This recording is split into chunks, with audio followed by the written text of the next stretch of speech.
I want to say a warm hello and welcome to all the participants on today's webinar. Thank you so much for joining us. We're really excited to have you here with us today for a webinar on a technical note on girls associated with armed groups and forces. My name is Yang Fu, and I'm a child protection and emergency specialist working for Plan International Germany. And I have the great pleasure of introducing my colleague, Sandra Magnan. Sandra is a technical advisor on children associated with armed forces and armed groups, and she works for Plan International. And Sandra, alongside our colleagues from UNICEF, is co-leading a working group on children associated with armed groups and forces under the Alliance for Child Protection and Humanitarian Action. And the Alliance is a network of over 100 members who work on establishing norms and providing technical support. And this webinar is part of that initiative. Sandra is also the author of this technical note on girls associated with armed forces and armed groups. And today she's going to present the results of her research and the recommendations on how we can improve programming for girls associated with armed forces and armed groups. During her presentation, I welcome everybody to share your questions or comments in the Q&A box. And we've set aside 15 minutes at the end today to try and answer those questions and have a little bit of a discussion. So Sandra, I want to say thanks so much for being with us here today, and I'm going to hand it over to you. Thank you, Yang. And good morning, good afternoon, everyone. Very pleased to see so many people joining us today for this webinar. So the purpose of this webinar, as Yang said, is to share the findings from the research and the technical note, and specifically some recommendations for field practitioners and donors on how to program effectively for girls associated with armed forces and armed groups. So this presentation is a summary of the findings and encourage you to have a look at the technical note for more detailed information. So first, I'd like to share with you some information about the unique experience of girls. A lot of research has been done and a lot of tools have been developed as well, but often this is with boys in mind. And I think to program effectively for CAAFAG and particularly for girls, it's important to acknowledge the difference in experiences that girls may have as compared to boys. So the first thing is to look at the forms of recruitment. And so I've studied 37 armed forces and armed groups.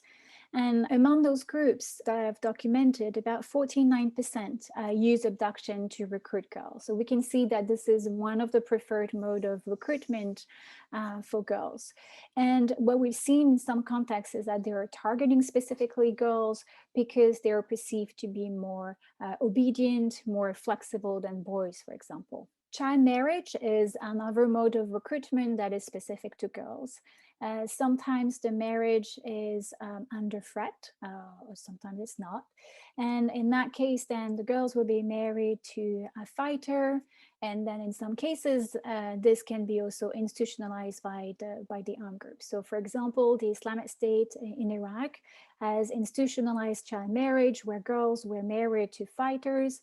And if the fighter would die, for example, the girl will be immediately remarried to another fighter. Propaganda is a mode of recruitment or a form of recruitment that is also applicable to boys. Here, what we see is that they're using education and then the schools, for example, to infuse ideology and gradually get children to believe in the cause and then to enroll. We've seen also that they have used books, for example, of stories with heroic female fighters that girls can identify to. A close relationship with a fighter can also be a mode of recruitment. We've seen that in Colombia for about 10% of the girls who have been recruited with the FARC. This is also a common mode of recruitment in Liberia and Sierra Leone, where it used to be. So the recruitment is also affected by a number of risk factors that will influence the recruitment. So those risk factors are organized around the socio-ecological framework. Here we can look at the different levels. So first, the individual level. We know that for girls, the need for protection is one of the first risk factors. So if they live in an environment where there is a lot of violence against girls, they tend to seek protection from the armed group. Some of them seek also independence and empowerment, particularly if they live in patriarchal societies. They look for adventure and fun, the desire for meaning, glory, or in some other cases, it can be revenge as well. We know that poverty has also an impact on the recruitment to meet their basic needs.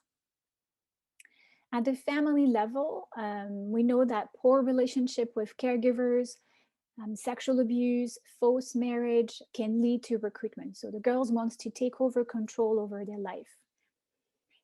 Strong family ties with an armed group, for example, will also lead or may lead to recruitment of girls.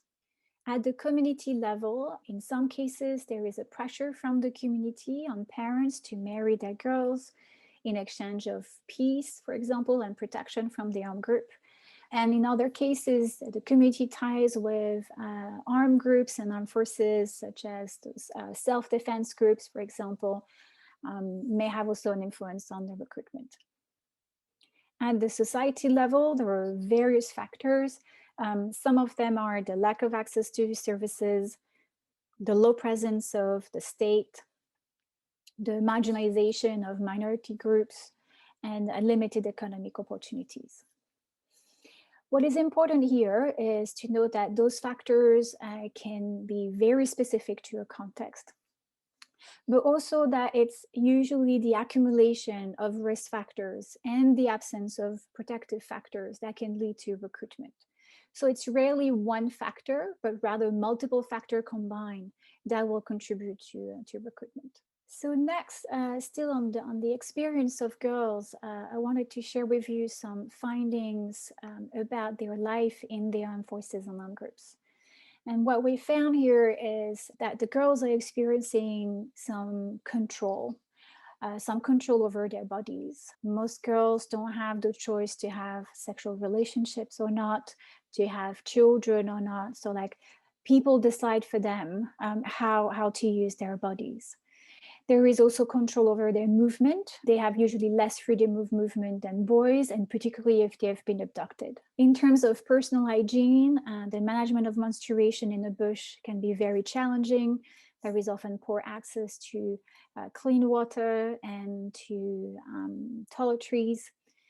And that leads to a sense of loss of dignity. So some girls have reported that in the bush where they could not keep their personal hygiene. In terms of health, girls are exposed to unsafe abortion, unsafe delivery in the bush, the results of sexual abuse like sexual transmitted disease, the fistula, and not enough food during that pregnancy. So these can have long-term consequences on their health. In terms of mental health, there is some research in some countries that are showing that there are higher psychological distress experienced by girls as compared to boys. And this is often because of the level of stigma, which is definitely higher for girls, as well as a sense of shame and guilt that they experience when they're forced to commit acts of violence. Girls also develop some individual and collective agency. And this is to regain a sense of control over their life. And that can be done through supporting each other. They have some survival strategies that can be very positive, where girls protect each other for sexual abuse, for example, and some individual survival strategies as well. So for example, we've seen some girls becoming even more violent than boys, and this is to earn respect and protect themselves. In terms of role and responsibilities, here we make a distinction between the indirect participation in hostilities and the direct participation in hostilities. So for the indirect participation, girls are often playing support roles. So there are cooks, porters, they wash clothes, they look after the children of combatants, but there are also spies, messengers, recruiters, translators, medical assistant, logistician. They're also often exposed to sexual exploitation. So out of the 37 armed forces and armed groups documented, we found that 60% of them have sexually exploited girls. And there seems to be also a link between abduction, so the mode of recruitment for abduction, and sexual abuse. So 78% of the armed forces and of group that have used abduction have also sexually abused the girls.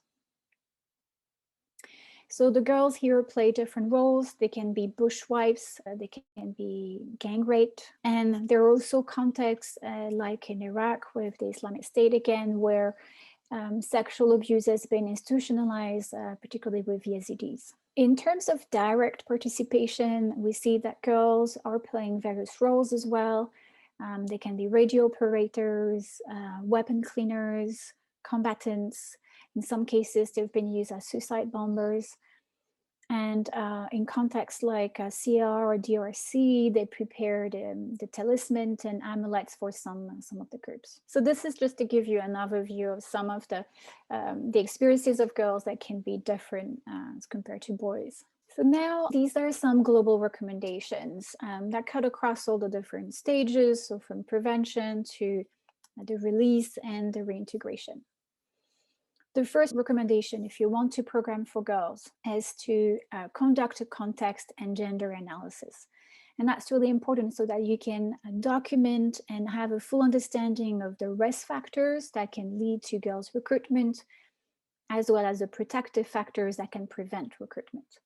Then you can also document the challenges that girls face in leaving armed forces and armed groups, and the challenges in accessing services, the stigma they may face upon their return, and this is to avoid doing harm. The second point is to acknowledge the girl's agency and the decision they may have taken at some point to enroll in an armed group, and this was taken based on the situation at this time.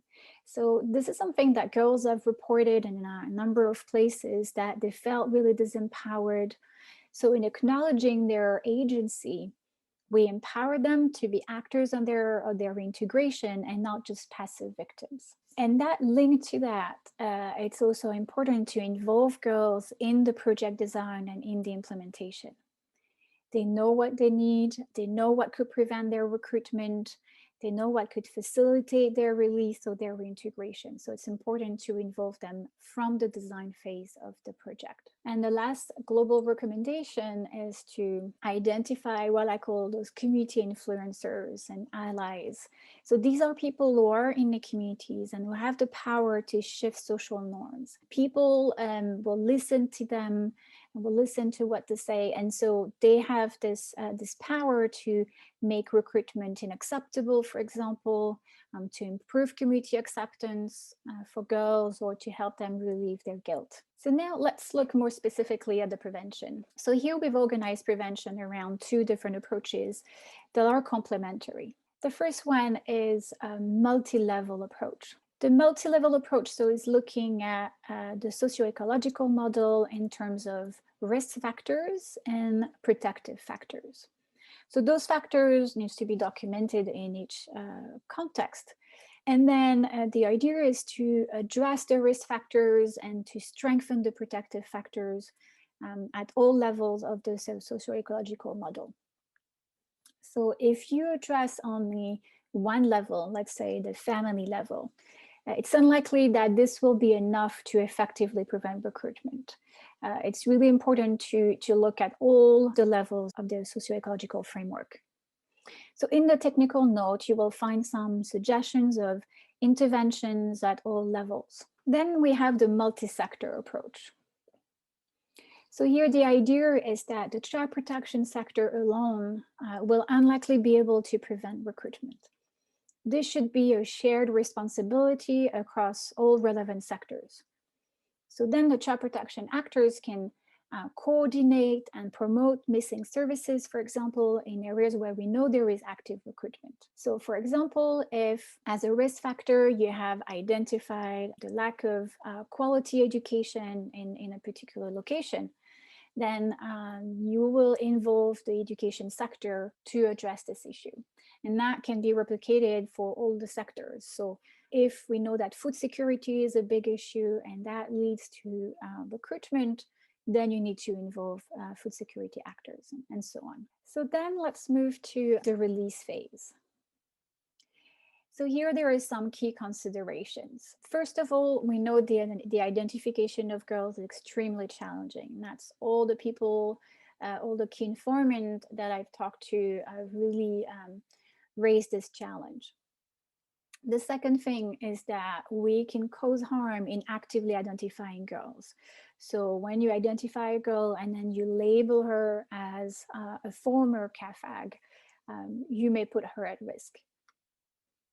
The other point is that we know that the formal DDR release programs are usually less successful with girls. There are a number of reasons to that, but mainly it's because of the military nature of those processes. And girls tend to not feel very comfortable interacting with armed forces, with the military, and tend to prefer those informal modes of release where they go back to their community discreetly and kind of self-demobilize in a way. I also would like to highlight that more and more the exit trajectories vary significantly from one child to another, but also from one context to another. And we see less and less those processes where the child was enrolled and then there is that demobilization process and release, and then the child is back in the community, demobilized.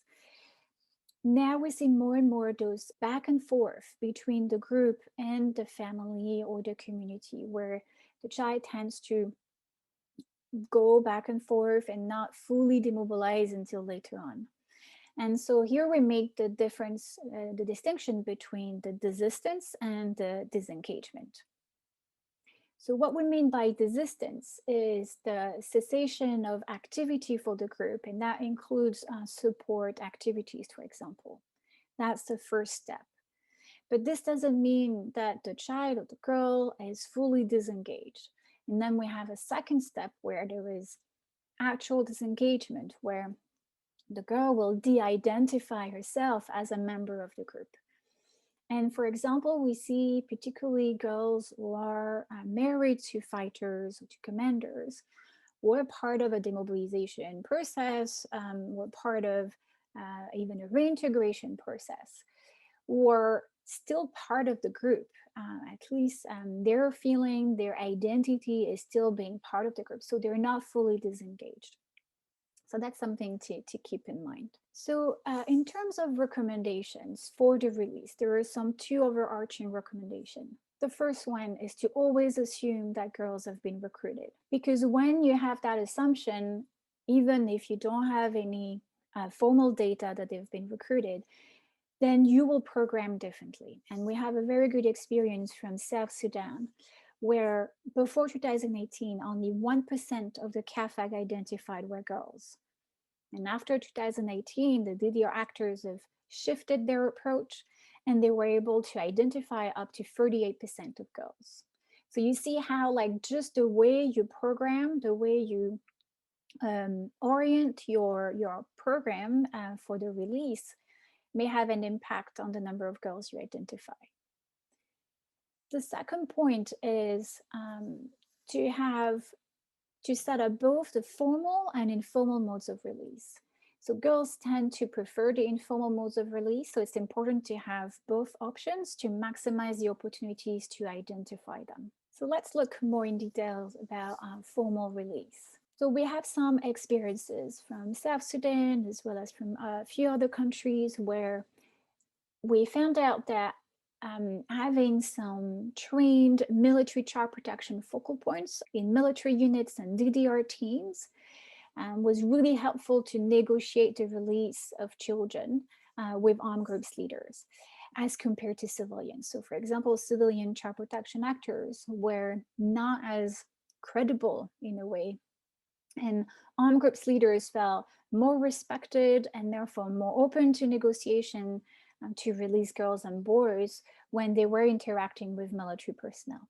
The second point is that when you have those programs of demobilization, And you have those contentment side where you have combatants and commanders. Usually they tend to hide girls. They pretend they are their daughters or their wife. And this is because they feel they are their positions. So it's very difficult to identify these girls. So providing services directly to girls, such as vaccination for them, for their children, some reproductive health services, for example, may help to build trust with the girls and then give them give an opportunity to explain them their rights and their options to stay in the armed group, for example, or not.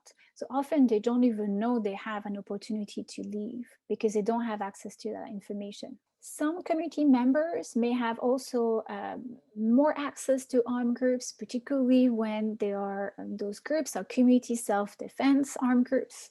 And so it's important to engage as male and female community members along other duty actors in this demobilization process. In terms of informal release, so as I said, this is a preferred mode of release for girls. So this is when girls go back to their community by themselves, to their family, or where they tend to hide. So here we can establish or strengthen community level mechanism to safely identify girls who have informally exited the armed groups, and then refer them to child protection actors. So here I don't necessarily mean only the traditional child protection committees. This can be other existing mechanisms. So for example, in Somalia, a traditional women and girls solidarity network helped to identify girls who were associated, and then they were referred to child protection actors. The second point is the provision of what I call non-targeted services. So these are services where girls don't have to disclose their association. And we know they will more likely access those services if they don't have to self-identify as former CAAFAG. This will also contribute to a decrease of the resentment from the population against them. In some places, the host community, the local community doesn't understand why former CAAFAG have access to services and not the rest of the population. This may also reduce the incentive of children to join armed groups to access then those services. The last point here is building off an experience in West Africa where they realized that some girls were still in the armed groups, had the opportunity to leave, but really feared their family and community rejection. And so they organized some video recording from their parents, from community members, where they were saying that they would welcome their girls, their daughters back to the community. And then they were able to disseminate those messages to the girls who were still in the armed groups. And that really had an influence, an impact on girls feeling more accepted and then wanted to leave the armed group. So now let's move to the reintegration. So there are some key considerations as well to keep in mind when you program for girls and their reintegration. The first thing is that the level of stigma for girls is more severe, it lasts longer, and is more difficult to decrease than for boys. And that's read numerous research, and it's really clear that the impact of association for girls is stronger than for boys. We know also that the presence of children and then the experiences of sexual abuse, whether it's real or just assumed or perceived by the community, will likely increase the level of stigma. And the last point is to take into consideration the personal experiences of girls. Not all of them have the same experience. They are not all survivors of sexual abuse. Some of them may have positions of power, and that reintegration, in that reintegration process, they may find it very difficult to return to gender stereotype roles, for example, or in situation where they lose the power they used to have. So I'm thinking of girls who were combatants, but also situations where girls were the wife of a commander, for example, and they were in a situation of power in the armed group. So these personal situations need to be taken into consideration when you design the program for individuals. So the safety and care is one of the first outcomes that we seek for the reintegration process. So some girls may need alternative care. And in that situation, There is some anecdotal evidence from few countries that shows that girls who go through a foster care system, through foster families or kinship care, reintegrate more successfully than girls who go for interim care centers. And I think that's really interesting to explore further. There are also other experiences where that shows that placing two girls in one foster family increases the chances of successful reintegration. And then in that case, we see how girls form a support network that contributes to build their resilience. And so it's easier to adapt to a new situation because there are two of them that support each other. And then it really speed up the reintegration process. In terms of legal support, in some places, securing civil documentation may enhance the girls' sense of safety and their ability to move freely in some places. So this can include an exit certificate. In some places, this is a requirement. It can be also a birth certificate, for example. In terms of social reintegration, there are a number of levels that needs to be taken into consideration. And the first one is how the family plays an essential role in the success of that reintegration process. There is numerous research that showed the positive impact of welcoming families on their psychosocial well-being and on their social reintegration. The way the family will welcome back the children, the girl in particular, will have a very strong impact on how the girls will see herself, is she accepted or not, but also it will have an impact on how the community will accept her. Often the community watch how the family welcomes the girls, and then they will mirror that acceptance or not. In families, we also include partners. There are situations where girls were married before their recruitment or they got married after. And so those partners need also to be included in all the support that is provided to the family before the reintegration and during the whole reintegration process, so that they can provide a supportive environment. The next point is on education. So education has been highlighted by girls to help them retrieve what some of them call their lost value. Due to the association, some of them have lost that social value because they've been sexually abused. So having a diploma or a certificate can help them rebuild their sense of self-worth for themselves, but also that social value from the community perspective.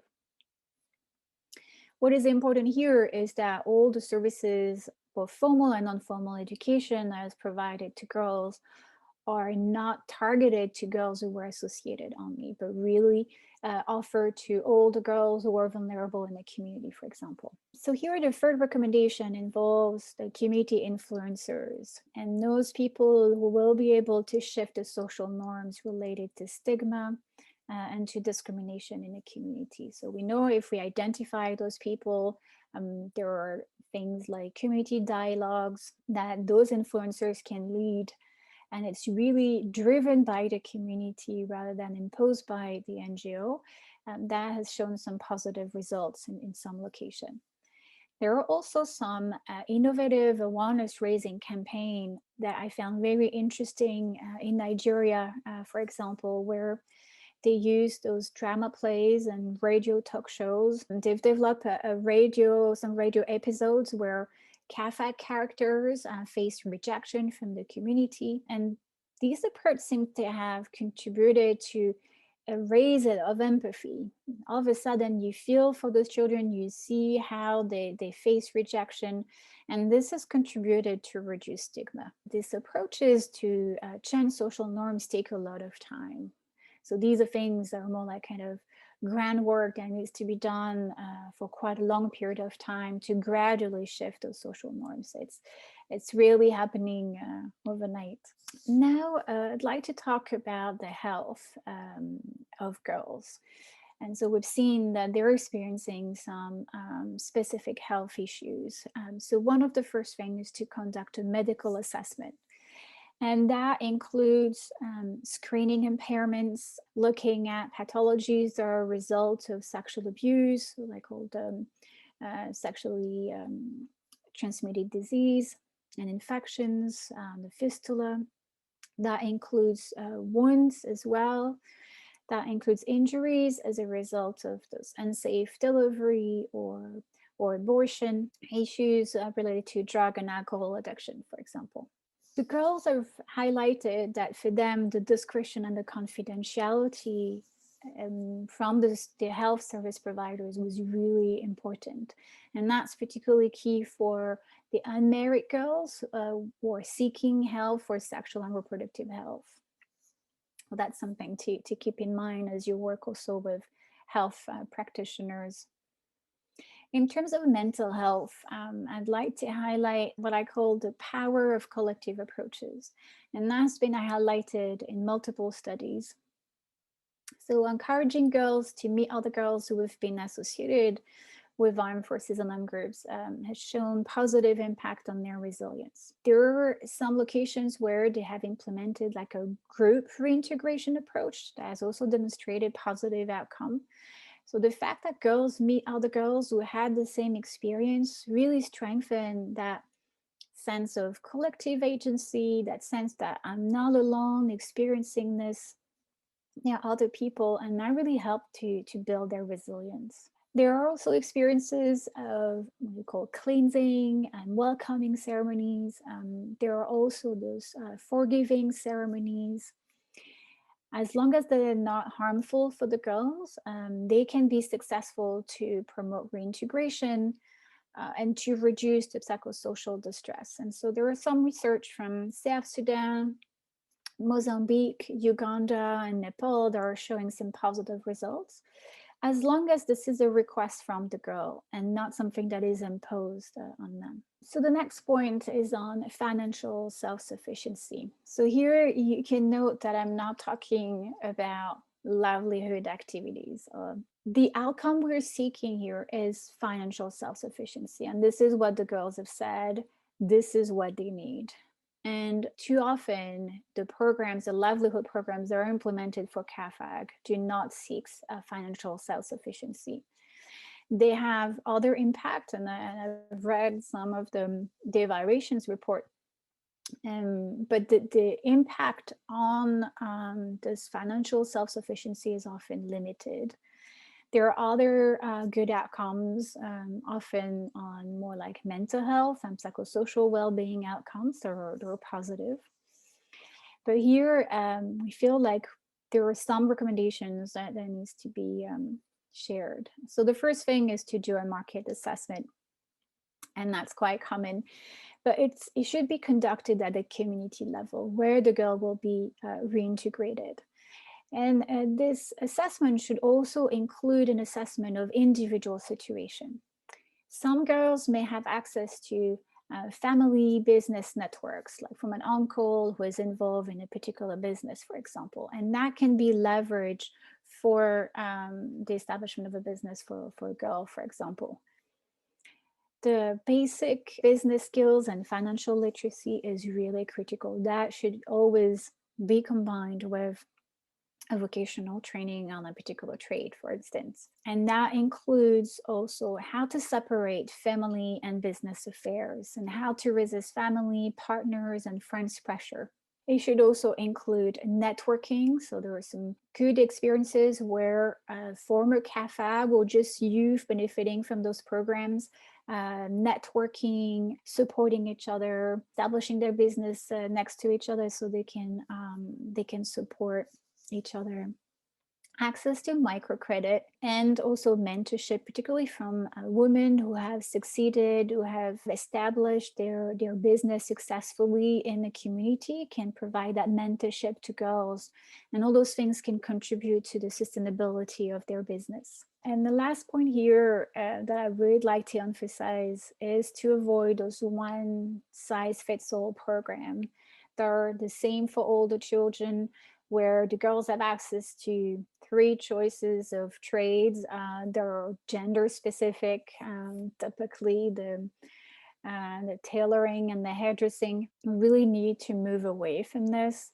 and to look at what are the needs of individuals, what are their resources, their capacity, so that we can build off what is already there. Now I'd like to move to some girls who have some specific needs. So these are situations where girls, for example, are survivors of sexual abuse and then who need some additional support.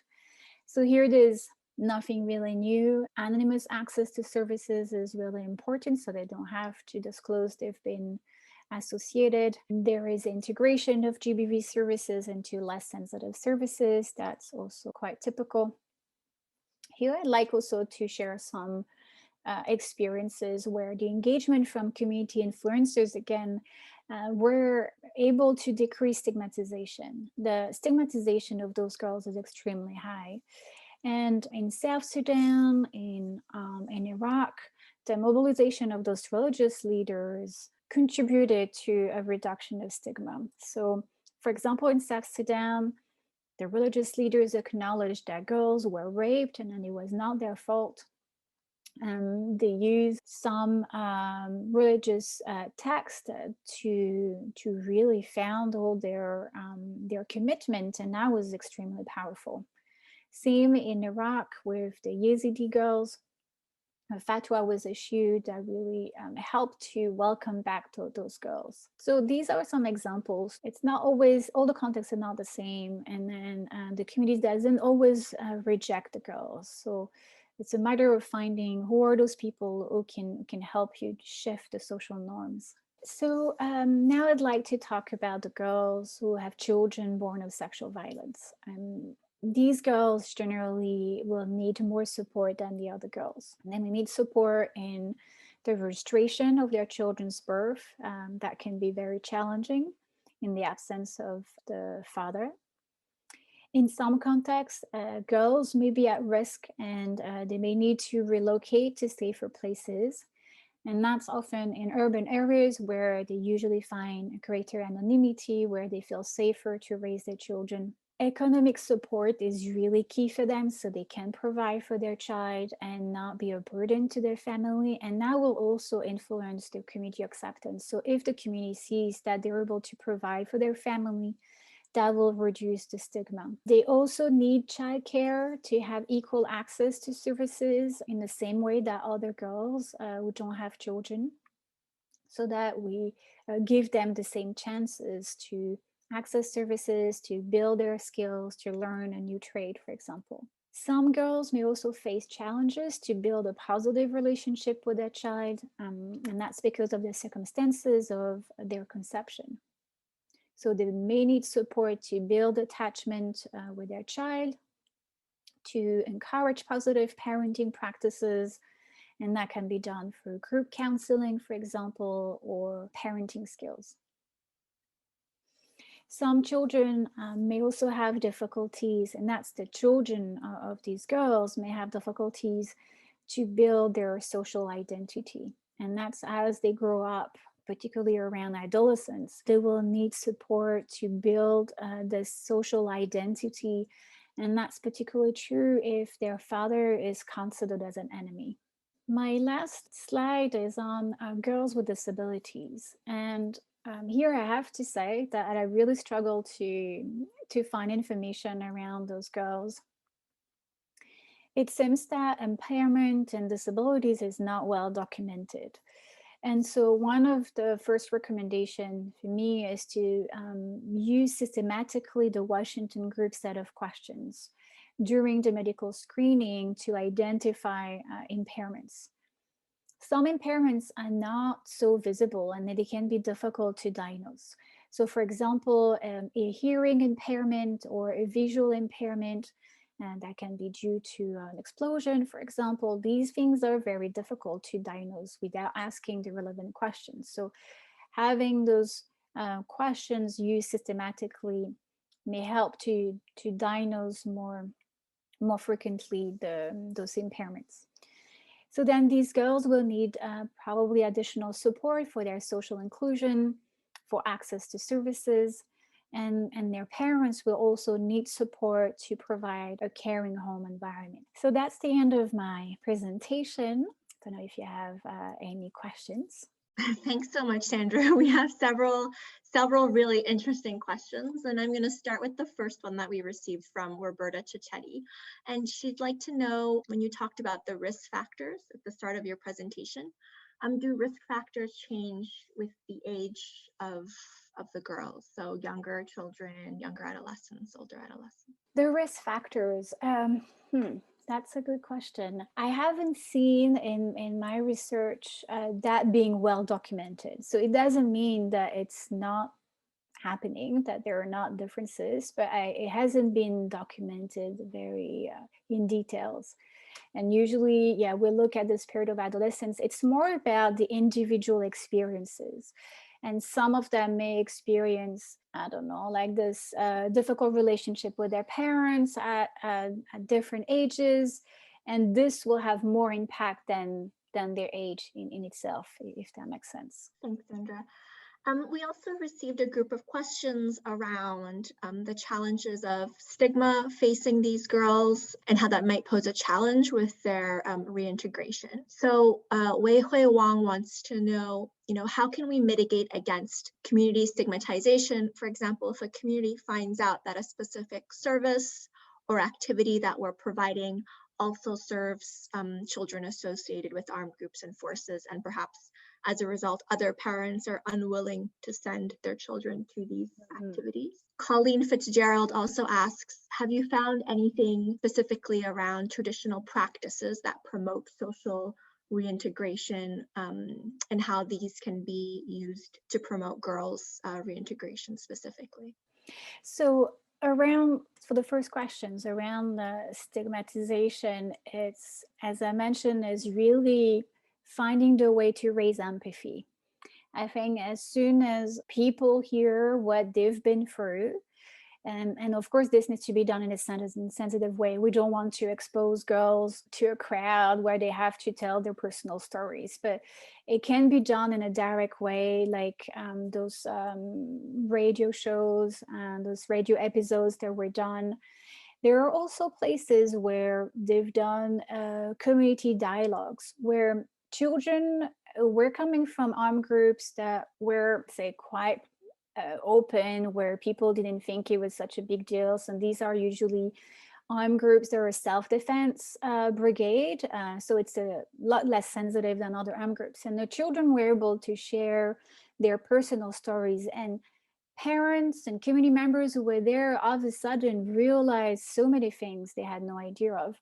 And they started to feel that empathy for children, and that really shifted the way they saw them. That, of course, it depends on the context. If you're in a context where those children are at great risk, if they're identified, it's a bit harder. But there are situations where girls, and that can be done by actually not necessarily former CAAFAG, but we have good examples. I think it was in Uganda, Liberia, and Sierra Leone, where girls were given a pot of money to organize some activities. And some of them did some drama plays in their community where they role played how they felt when they came back to their community and how the community was rejected them. And they really saw like a big before and after. And all of a sudden, the community realized that they were really rejecting them, that it was not fair. And that really shifted the way they perceive them. So I think it's those little actions that, can be implemented. And it's not something that will happen overnight. It will take time, but to shift the perception from the community and raise empathy. So the second question was about traditional, just remind me. Traditional practices that support social reintegration. So I think cleansing rituals were perhaps mentioned, but I'm not sure if there's any others that you came across. So mainly those cleansing rituals, forgiving rituals. That was really powerful. Girls sometimes come back with a lot of guilt. I've read some testimonies of girls who said, I've killed people.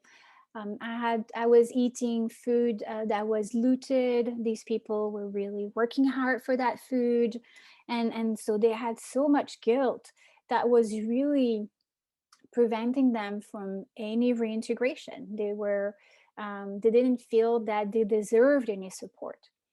So addressing that was really key, and the religious leaders had a lot of power to shift that guilt, and that can be done for different ways. So it can be done for public ceremonies if they wish, but it can also be done through just personal rituals and ceremonies with someone who holds that authority, who represents God in a way and says, you're cleared from your sin.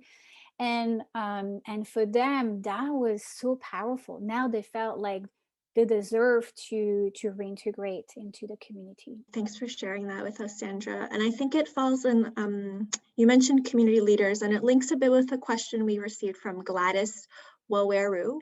And Gladys is asking about involving female community members in some of these processes. And if you came across any good practices where local women were engaged, or any examples where perhaps in contexts where women themselves aren't seen as equal or are treated as second-class citizens compared to men, and how can we involve women in these contexts when it comes to prevention and reintegration? Yes, absolutely. I think women have a big role to play. There are situations, I'm thinking of Colombia, where the women there, the women associations are very powerful. And there they're able to identify girls and even exfiltrate girls from community where they're at risk of recruitment by the local gang groups. And those women are so powerful. They receive death threats.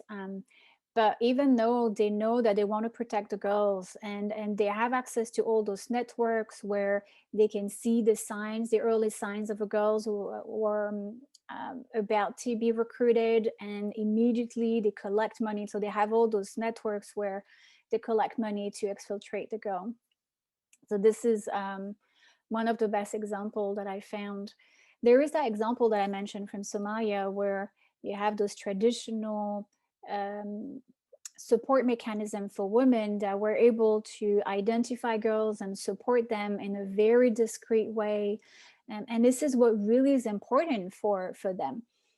I think it's for all practitioners to keep in mind that as soon as you label a girl as formally associated, you prevent her from being reintegrated. You immediately raise stigmatization, and girls who have patiently, discreetly tried to reintegrate, all of a sudden they are in the light as a former CAAFAG. In some other situations, and that really depends on the context, people know who is who, and they know already they have been recruited. So it's not really a big deal, and then the matter is basically shifting the norms. But to go back to the women, I think also they need to be empowered. So there are places where they have already this power to shift social norms and influence, and then there are other places where they need to be empowered. And that's, I think, also the role of child protection actors, to work with those systems that are already there in the community. Thanks, Sandra. I'm seeing so many good comments and questions and people sharing their experience from all over the world, and I wish we had time to go through all of them. We got a couple of questions related around working with government and state actors. So James Kamira asks, did you come across any successful examples where local governments led initiatives to support girls associated with armed forces and armed groups? And Sina Moruan asks, how can the state be more involved in providing support to girls and their families? For example, families may not be able to afford school fees for girls to re-enroll in school. So I'm curious to see if any specific initiatives from local or state governments came out in your research. That's a harder one. I haven't found anything really outstanding. I think there are good experiences where UNICEF, for example, has worked closely with the government and then managed to negotiate with armed groups. I'm thinking of the Philippines, where there it seems that strong collaboration that took a long time. It didn't happen over a couple of years. It was a long process, but they were able to gradually build trust between the local government and the armed group. And there, the issue was that the armed group was from a minority group that felt discriminated, where there was no services, etc. And we're working with the local government to make those services available in those locations, really help to rebuild that trust.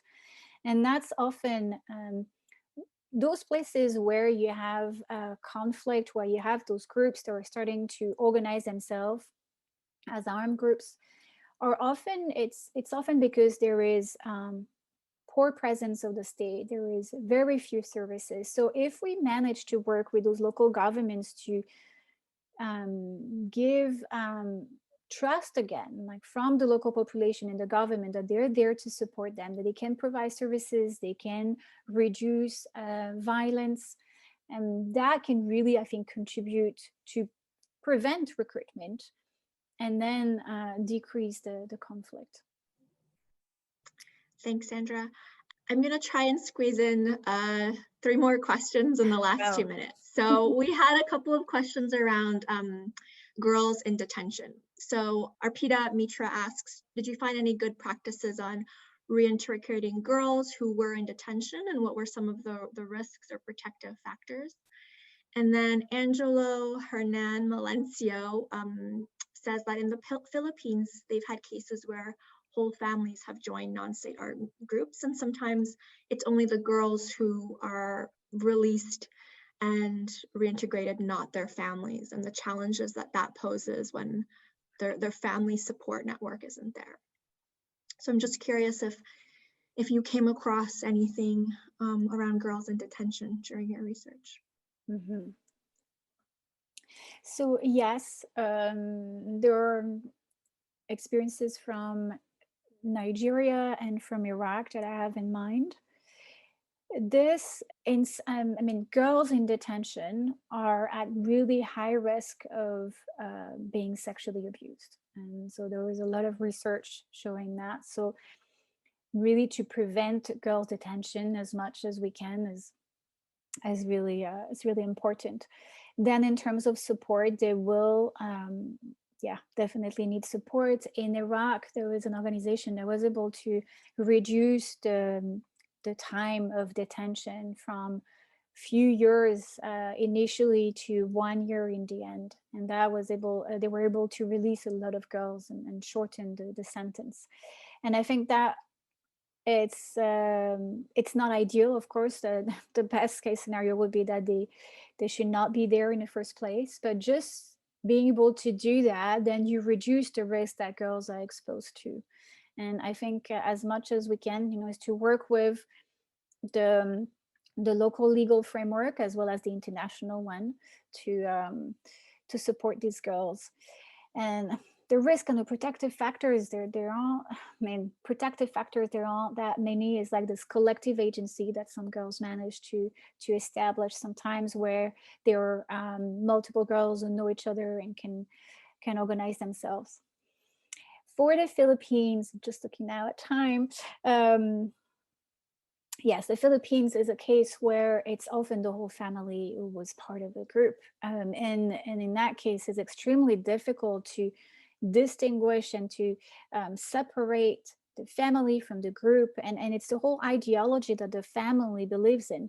So I don't have really an easy answer for this. And it's just to give access to services for girls, like to have whether foster families or supportive environment at home to continue their studies. We cannot, if parents still want to be part of a group, it's not something we can really do anything about as child protection actor, but make sure there is a separation between the life in the armed group and the life of those girls to still go to school. I know the education was really a big deal there in the Philippines.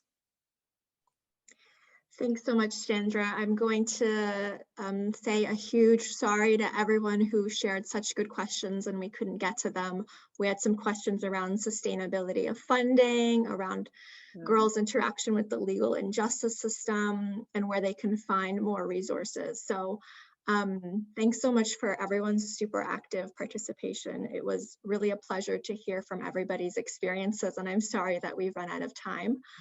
We did receive a question on, where we can find more resources. And earlier I mentioned that this technical note is part of a larger initiative in which plan, alongside with other child protection interagency actors, is developing a program toolkit looking at programming for children associated with armed forces and armed groups. So please stay tuned for more information about that and where we will be piloting that. But to wrap things up, I want to say a huge thank you to Sandra for joining us today, to all the participants.